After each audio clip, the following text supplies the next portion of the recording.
দ্বাদশ শ্রেণীর যে পরীক্ষা সেটা এই মুহূর্তে আমাদের পরীক্ষা কার্যক্রমটা চালিয়ে নেওয়াটাই হচ্ছে আমাদের এখন অন্যতম লক্ষ্য। আমরা সেদিকে সকলে মিলে কাজ করছি। তবে সবার আগে একটা বিষয় হচ্ছে যে আমরা সকলের উদ্দেশ্যে বলতে চাই, শিক্ষার্থীদের নিরাপত্তাটা এখানে খুবই গুরুত্বপূর্ণ, জননিরাপত্তাটা খুবই গুরুত্বপূর্ণ।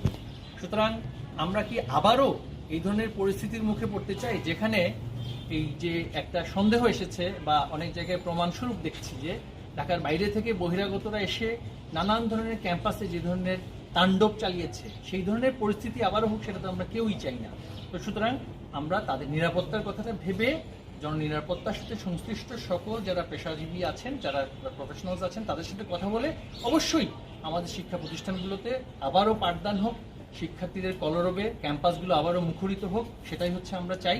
এবং সেখানে বহু মত পথের স্বাধীনতার সপক্ষের সকল রাজনৈতিক ছাত্র সংগঠনগুলো যাতে করে একটি সৌহার্দ্যপূর্ণ পরিবেশে সবাই যাতে করে ক্যাম্পাসে অবস্থান করার মাধ্যমে নিজেদের যেই সৃজনশীল কার্যকলাপ, সাংগঠনিক কার্যকলাপ সবাই যাতে করে সেটা করতে পারে, সেটার জন্য আমরা ইতিমধ্যেই সকল প্রতিষ্ঠান প্রধানগুলোর সাথে আলোচনা শুরু করেছি।